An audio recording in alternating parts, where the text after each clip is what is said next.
सूर किशोर कृपाते सब बल हारे को हरि नाम। केवल हरि नाम ही है जो दुखियों को, जो पीड़ितों को, जो हारे हुओं को बचा सकता है, और कोई बल उस समय काम नहीं आता है। और हरि नाम कहते कहते श्री सूरदास जी अपनी लाठी लेकर के 6 वर्ष की अवस्था में घर से निकल गए, और चलते चलते चलते चलते आप दूसरे गांव में पहुंचे। वहां जाकर के रात्रि हो गई, एक पेड़ के नीचे रहे। तभी वहां एक जमींदार, आज की डेट में कहें तो बहुत धनवान प्रॉपर्टी डीलर टाइप कोई व्यक्ति, बड़ा दुखी हारा वहीं से निकल रहा था। सूरदास जी महाराज बैठे थे। छोटे से बालक के रूप में सूरदास जी को देख करके उसने कहा, आप कहां से हैं, कौन हैं? बताया, मैं वहां से हूं, ये हैं। तुम क्यों इतने दुखी हो? बोले कि मेरी 10 गैया खो गई हैं। 10 गाय थी मेरी, पता नहीं चरने गई थी, लौट के नहीं आई हैं। हे भगवान, आप कृपा करके अगर कुछ अनुग्रह कर दें, क्योंकि आप नेत्रहीन है पर ध्यान में बैठे थे, तो मुझे लग रहा था कि भाई साधु महात्मा जानते हैं, बताना, आप बता दीजिए मेरी गैया कहां होगी। आप यदि बता देंगे तो उनमें से 5 गाय मैं आपको दे दूंगा। सूरदास जी महाराज बोले, हमको गैया नहीं चाहिए, लेकिन हम बता देते हैं, पास के एक गांव में एक घुड़साल है, वहां तुम्हारी 10 गैया हैं, जाओ ले आओ। गए, दौड़ करके देखा तो वहां घुड़साल में 10 गैया लेकर के आए। तो उस जमींदार ने कहा कि भाई ये तो बहुत अच्छे महात्मा हैं। उसने कहा, भगवान आप गैया तो ले नहीं रहे, पर कुछ कृपा कर दो मुझ पर। बोले, क्या कृपा करें? बोले, आप मुझे सेवा दे दीजिए, मैं आपकी झोंपड़ी बनवा दूं आपको रहने सहने के लिए। बोले कि वो तुम्हारी इच्छा। उसी पेड़ के नीचे एक सुंदर झोंपड़ी बनवा दी, उसमें सूरदास जी रहने लगे। और उस जमींदार ने जाकर के पूरे गांव में हल्ला मचा दिया। बोले, क्या? बोले, वो भविष्य बताते हैं वो तो। अब तो सूरदास जी के पास अगले दिन 5 लोग आ गए, उसके अगले दिन 1 2 10-20 लोग आ गए, फिर 50-60 लोग आ गए। अब तो भीड़ इतनी, आगे पीछे लोग घेरे बैठे रहते हैं। कोई कहे मेरी बेटी का ब्याह कब होगा, कोई कहे मेरा ये काम कब होगा, मेरी गैया दूध नहीं दे रही, कब से देना शुरू करेगी, कृपा करके बता दो। सूरदास जी सबको बता मैं। कोई आगे पूछता, भाई उम्र 40 साल हो गई, ब्याह नहीं हो रहा है, कुछ बता दो। सूरदास जी कहे, तुम ऐसे ही मरोगे, ब्याह नहीं होगा तुम्हारा। अरे थोड़ा देख लीजिए, पास के गांव से एक समाचार आया तो है, वो राजी तो हो गई है। बोले कि वो राजी तुम्हारे लिए नहीं हुई है, तुम्हारी संपत्ति के लिए हुई है। सब बता देते स्पष्ट।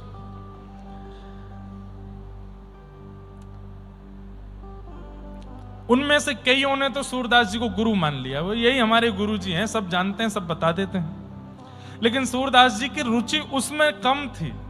वो एक समय पर बैठ के जब सत्संग करते थे, उसमें उनको बड़ा आनंद आता था। और सूरदास जी अपनी प्रारंभिक समय में दीनता के पद ज्यादा गाते थे। ठाकुर जी परब्रह्म में हम सब दीन हैं, हम सब सेवक हैं, हम सब उनके दास हैं, ऐसे पद उन्होंने ज्यादा गाए। लेकिन 18 वर्ष की अवस्था हो गई। एक दिन बैठे थे और अचानक से पता नहीं क्यों रात्रि में अपनी कुटिया के बाहर निकल के देखा तो जहां तक देखें लोग बाग, भीड़ ही भीड़, और सब ऐसे ही सो रहे हैं। किसी को गद्दा नहीं मिला तो ऐसे ही सो गए। छोटे छोटे बच्चे रो रहे हैं, उनको कम अपने हृदय से लगा के माताएं सो रही। किस लिए? सुबह 4 बजे सूरदास जी बाहर निकलेंगे, नहाने जाएंगे, तो बीच रास्ते में हम पूछ लेंगे हमारा ये काम कैसे बनेगा, तो चलते फिरते भी बता देते थे। सूरदास जी बोले, इनमें से एक भी भक्ति युक्त होने के लिए, ज्ञान युक्त होने के लिए नहीं आया है, सब चमत्कार के पीछे आए हैं। तो सूरदास जी बोले, सुबह होने दो। सुबह हुई, जैसे ही ब्रह्म मुहूर्त हुआ, सूरदास जी कुटिया के बाहर आके बैठे। हजारों लाखों लोग चारों ओर, सब जय जयकार कर रहे हैं, सूरदास जी की जय हो, सूरदास जी की जय हो। पहले उनको सूरदास ने सूर स्वामी कहा जाता, सूर स्वामी की जय हो। सूरदास जी बोले, सब लोग शांति रखो, हम एक घोषणा करने वाले हैं, सब लोग ध्यान से सुनना। क्या घोषणा करेंगे? सब बिल्कुल सुई गिर जाए तो आवाज आ जाए, इतनी शांति में सुनने। सूरदास जी बोले, आज के बाद हम भविष्य कथन नहीं करेंगे। हमको कल रात्रि में कुछ आज्ञा हुई भगवान की और हम आज के बाद किसी को कुछ नहीं बताएंगे, भविष्य बताना आज से बंद। सब एक दूसरे, तो फिर क्या करोगे? बोले यहां बैठ के भजन करेंगे और शाम को 1 घंटा प्रवचन करेंगे, जिसको आना है आओ। 10 लोग भी नहीं रहे, सब चले गए। जितने थे सब वहां से लौट लौट के चले गए। 10 वो लोग रुक गए जिनको सूरदास जी के प्रवचन में आस्था थी, और लाखों लोग वो चले गए जो केवल चमत्कार के लिए रुके हुए थे। सूरदास जी प्रसन्न हो गए, बोले बस जितना कम सामान रहेगा उतना सफर आसान रहेगा। बढ़िया है, जीवन के इस सफर में जितनी कम बोझ लेकर के चलेंगे बढ़िया। ये क्या चमत्कार का हमने अपने ऊपर ले रखा था, छोड़ छाड़ दिया, सब नहीं बताएंगे। अब 10 ही लोग रह गए। सूरदास जी बोले ये है संसार की वास्तविकता। आप काम के हो तो आपके पीछे सब हैं, और आप किसी काम के नहीं हो तो कोई नहीं है। 10 लोग बचे। सूरदास जी बोले भैया तुमको चमत्कार से किंचित भी अगर लोभ हो तो पहले ही बता दो। बोले कुछ नहीं है महाराज। बोले तो चलो हमारे साथ, और निकल पड़े महाराज। चलते चलते पहुंच गए श्री गौ घाट, यमुना जी के तट पर, मथुरा व्रजमंडल में आ गए। और वहां रहकर के अब सूरदास जी केवल पद गाते हैं और भगवान का सत्संग करते हैं। 10-15 साल ऐसे ही निकल गए। अब एक बहुत ध्यान से सुनने वाली बातें हैं, बहुत छोटे छोटे प्रसंग में बहुत कुछ अनुभूतियां होती। सूरदास जी की अवस्था लगभग 35 वर्ष की हो गई, लेकिन आज सूरदास जी के मन में आया कि मेरे अंदर भक्ति तो आ गई, मेरे अंदर भजन तो आ गया, ज्ञान तो आ गया, प्रेम नहीं आया। मैंने सुना है कि यहां बैठ करके लोग कथा सुनते हैं, प्रवचन सुनते हैं, नेत्र सजल हो जाते हैं, उनके नेत्रों से अश्रु गिरने लगता है। मेरी ये अवस्था तो अभी तक नहीं बनी। क्यों नहीं बनी? गुरु नहीं आए मेरे जीवन में, मेरे जीवन में गुरु नहीं आए। एक बात कहें बंधुओं, बहुत कम अवस्था में गुरु मिल जाएं ऐसी भावना मत रखिए। प्रारंभिक भजन केवल इसलिए कीजिए कि मुझे गुरु मिल जाएं, और गुरु मिलने के बाद जो भजन होगा वो ठाकुर जी की प्राप्ति के लिए होगा। प्रारंभिक भजन तो गुरु प्राप्ति के लिए हो। अभी जो भजन चल रहा है वो किस लिए हो कि मुझे मेरे जीवन के गुरु मिले। पहले भजन से गुरु मिले, गुरु मिलने के बाद गोविंद मिले। 35 वर्ष बाद आज सूरदास जी विचलित हो गए और मन में सोचने लगे मेरे गुरु नहीं है। मेरे गुरु कौन है? मेरे आचार्य कौन होंगे? मेरे नाथ कौन है? मेरे स्वामी कौन है? यमुना जी से प्रार्थना करने लगे, व्रज से प्रार्थना करने लगे, रजरानी से प्रार्थना करने लगे, मेरे जीवन के सदगुरु भेजिए मेरे पास। और बस अब तो यही व्याकुलता है कि गुरु मिलें, गुरु मिलें, गुरु मिलें। सुन ली उनकी पुकार। श्रीमद वल्लभाचार्य महाप्रभु भारत भ्रमण करते हुए जैसे ही व्रजमंडल आए, पूरे व्रज में जय जयकार चल रही थी। हजारों लोग उनके आगे पीछे जय जयकार करते हुए चलते थे। श्री कृष्ण शरणम मम की गूंज हो रही थी। पास के गौ घाट के ऊपर श्री वल्लभाचार्य महाप्रभु आए। हल्ला हल्ला सुन करके श्री सूरदास जी महाराज ने कहा भैया इतना शोरगुल है बाहर, इतने सारे लोग, ये किस लिए हैं? बोले अरे श्रीमन महाप्रभु श्री वल्लभाचार्य महाप्रभु पधारे हैं, उनके शिष्य आदि आए। बस वल्लभाचार्य नाम सुनते ही मानो जैसे परम शांति का अनुभव होने लगा। सूरदास जी को ऐसे लगने लगा जैसे अत्यंत प्यासे को जल पिला दिया गया हो। मन में इच्छा हुई, अभी ये इच्छा नहीं हुई कि यही मेरे गुरु हैं, मन में केवल इच्छा हुई कि इनका इतना नाम मैंने सुना है, इतना इनका यश है, और सबसे बड़ी बात वो केवल भक्ति पर प्रवचन करते हैं और उनकी कथा सुन के, प्रवचन सुन के लोग भक्त बन जाते हैं। भैया कोई हमें दर्शन करा लाओ। गांव के लोग बोले, तो सूरदास जी महाराज किसी से बोले भैया वल्लभाचार्य जी आए, गौ घाट पे बैठे, हमें दर्शन करा लाओ। तो गांव का कोई व्यक्ति बोला अरे आपको दिखता तो है नहीं, लाठी पकड़ के चलते हो, इतनी भीड़ भाड़ है वहां पर। और वैसे भी सूरदास जी बुरा मत मानियो, ब्रजभाषी तो ब्रजभाषा ऐसे ही बोल देते हैं। ब्रजवासी लोग ऐसे ही बोल देते हैं, बोले आपको दिखाई तो देवे ना है, कहा देखोगे वल्लभाचार्य जी में, आंखन के आगे कछु दिखे तो है ना है। जैसी स्थिति यहाँ कुटिया में वैसी माए व्यवहारी है, दिखना तो कछु है ना, यहीं बैठे रहो। तो सूरदास जी के नेत्र सजल हो गए, अरे पागल, मैं उनको नहीं देख पाऊंगा पर वो तो मुझे देख लेंगे ना, वो तो मुझे देख लेंगे, उनकी दृष्टि तो एक बार मुझ पे पड़ जाएगी, और उनकी दृष्टि पड़ गई, गुरु दृष्टि पड़ गई, यही तो हम चाहिए, चल ले चल मोकू। और सूरदास जी लिए लाठी हाथ में चले गए वल्लभाचार्य महाप्रभु का दर्शन करने। बंधुओं, वल्लभाचार्य जी कौन है? भगवान के मुख के अवतार हैं। श्री ठाकुर जी के मुख की इच्छा हुई कि मेरा इतना वर्णन सबने किया, मैं भी तो इसको देखूं ये कैसा है। तब भगवान का मुख ही श्रीमद् वल्लभाचार्य जी के रूप में प्रकट हुआ। सोचिए, भगवान के अंग प्रत्यंगों को भी इच्छा हो जाती है कि हम भी तो अपना अनुभव करें। कितना सुंदर है भगवान का मुख। वही श्रीमद् वल्लभाचार्य जी के रूप में प्रकट हुए।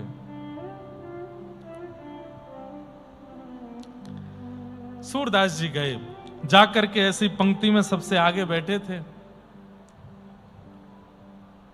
वल्लभाचार्य महाप्रभु देख करके बोले, सूरदास, हमने सुना है आप पंक्तिबद्ध करते हैं, गाते हैं,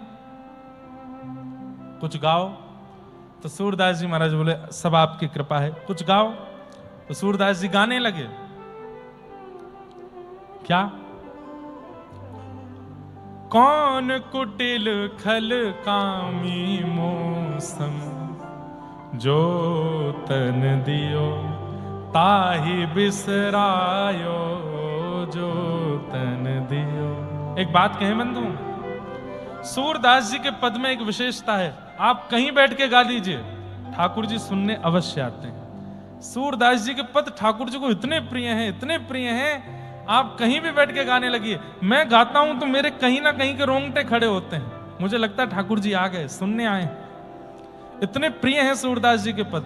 और अभी तो बहुत बड़ा एक चेंज आने वाला है, गुरु जीवन में आ रहे हैं ना, देखिए गुरु के आते क्या होगा सूरदास जी के साथ। अभी तक आपने सारे पद सुने, सूरदास जी ने कैसे पद गाए, क्या गा रहे हैं? जो तन दियो ताहि बिसरायो, जो तन दियो ताहि बिसरायो, ऐसो नमक हरामी मौसम, ऐसो नमक हरामी मौसम, कौन कुटिल खल कामी मौसम, कौन कुटिल खल कामी मौसम। गाने लगे, भर भर उदर विषय को धावो, भर भर उदर विषय को धावो, जैसे सूकर ग्रामी ग्रामी, जैसे सूकर ग्रामी, हरिजन छाणी हरि विमुखन की, हरिजन छाणी हरि विमुखन की, निस दिन करत गुलामी गुलामी। अरे हरि भक्तों को छोड़ करके उल्टा सीधा खाने पीने वाले लोगों की गुलामी करने में लगे हैं हम। कौन कुटिल खलकामी मौसम, भरी भरी उदर विषय को धावो, विषयों को ही केवल इस पेट में भर रखा है हमने। कैसे? जैसे कोई एक ग्राम का सूकर, वो केवल पेट भरना चाहता है, अब उसके मुंह में कीचड़ आवे, गंदगी आवे, नाली का पानी आवे। हम भी तो ऐसे ही हैं। पापी कौन बड़ो है मोते, पापी कौन बड़ो है मोते, सब पतितन को स्वामी स्वामी, सब पतितन को स्वामी, सूर पतित को ठौर कहाँ है, सूर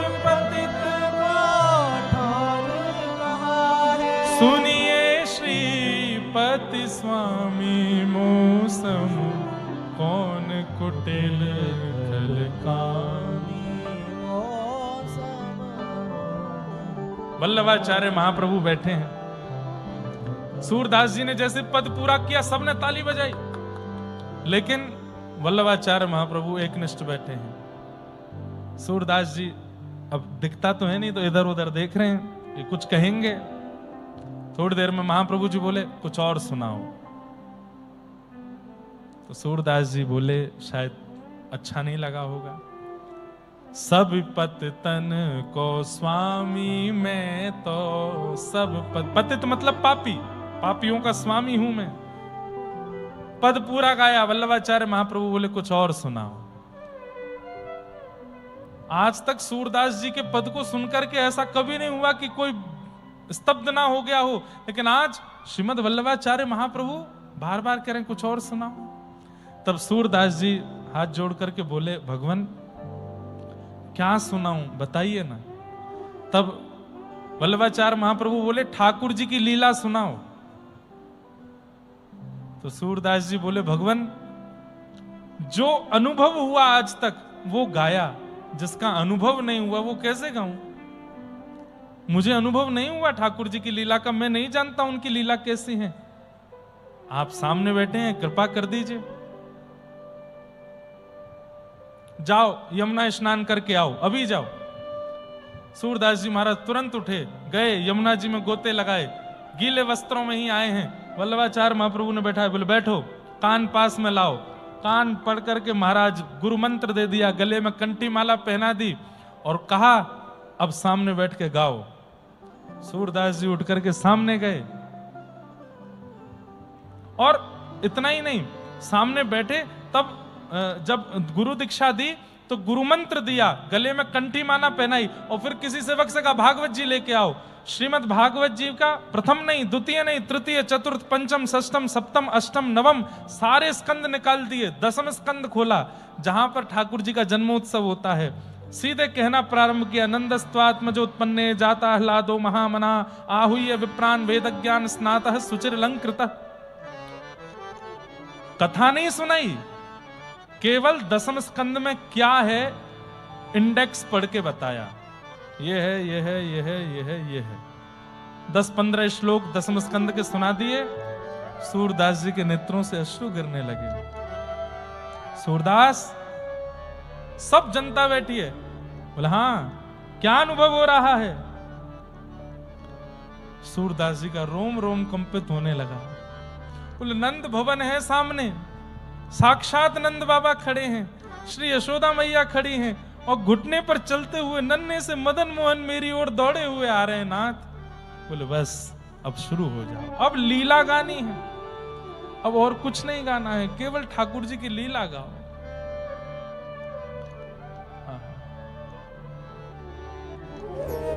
Radhe Radhe. Thanks for watching.